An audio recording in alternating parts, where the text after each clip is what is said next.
Deformity follows dysfunction. Make no mistake, modernism has won.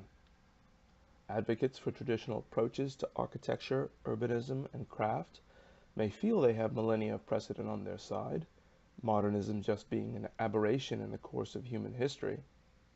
This is a hopeful daydream. The quantitative present reality is that there has been more industrially wrought infrastructure and architecture erected in the past century than the sum total of all traditional architecture produced throughout the long history of previous civilization combined.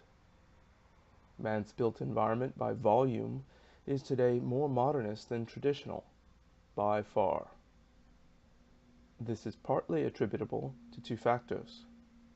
Firstly, there's simply more people that have lived and been provided housing, workplaces, transportation infrastructure, etc., under the dominance of modernist ideology. The population in a single lifetime, from the 1930s, has soared from under 2 billion to over 7 billion and continues to rise exponentially. Secondly, and more significantly, the industrial efficiency of extracting resources from the earth and converting them into capital withers all previous traditional capabilities. Nevertheless, the aforementioned factors of population increase and industrial efficiency in and of themselves were not determinative. Human society did not inevitably have to be organized as it is.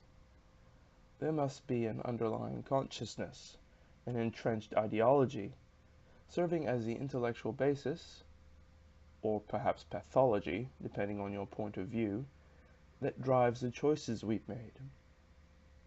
Perhaps taking a moment to review the spoils of the modernist victors will provide some insights. A multinational style.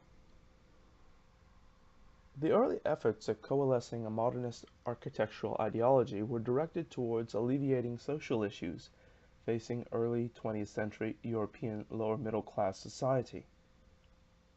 Due to rapid industrialization, there occurred a massive implosion of production to centralized locations, often cities where unprecedented accelerated growth contributed mightily to deplorable working and housing conditions. The conceivably noble ideas of using the efficiency and surplus wealth of industry to address the social problems it generated set early modernists about the task of designing industrially produced worker housing schemes that were to apportion adequate space, light, and plumbing combined with an aesthetic that was to provide continuity with the industrial life, a factory away from the factory, as it were.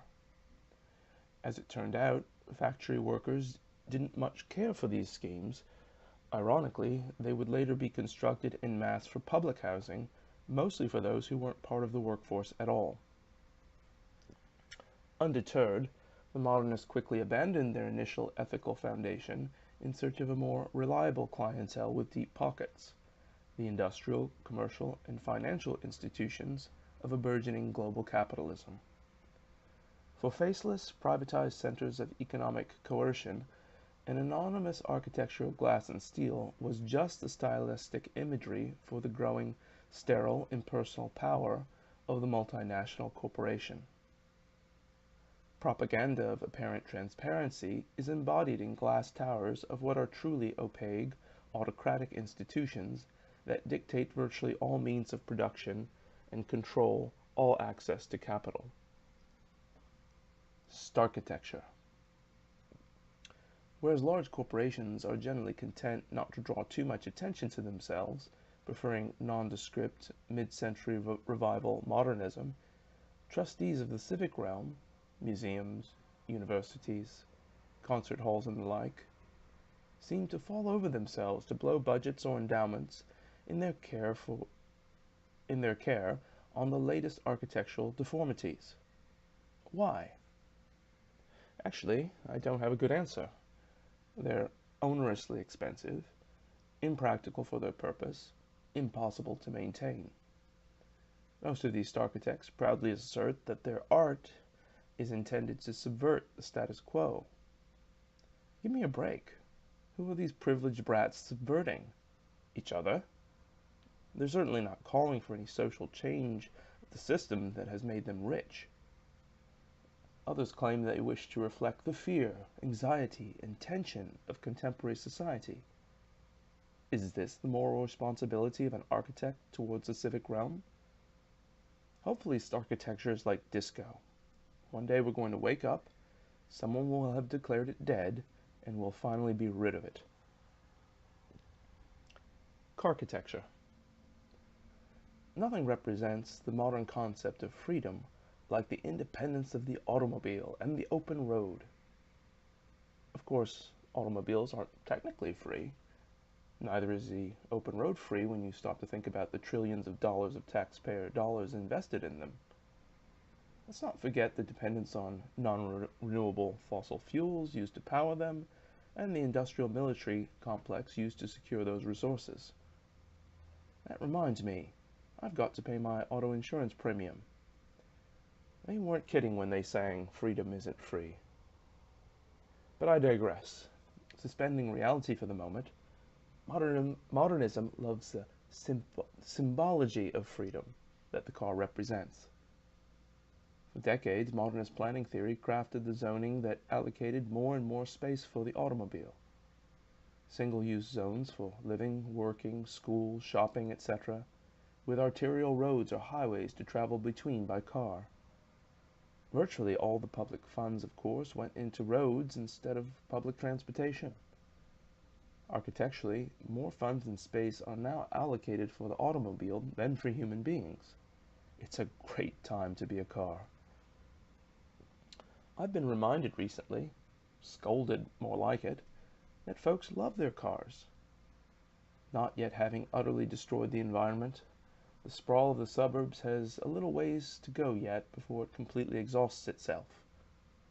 However, at least some see the writing on that wall, concerned about the crumbling architecture and infrastructure, tired of the long commutes, sick of the non-stop traffic, so that many are returning to the cities, lured by the density of mixed use and walkability.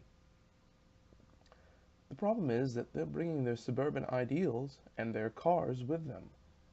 The bureaucrats and architects seem only too willing to oblige their automobiles by approving and designing practically every sizable infill as some form of parking garage. Developers appreciate the public handouts from transportation coffers that fund the costly parking garage core of these superblocks, around which they can profitably build commercial retail and rental property. As a result, our cities are becoming as snarled as Sprawl and just about as inhospitable to the pedestrian. Don't like modernism? Not to worry, it won't be around for much longer. By the time it's fully replaced, it will have had a good run of 100 years. Even all bad things must come to an end.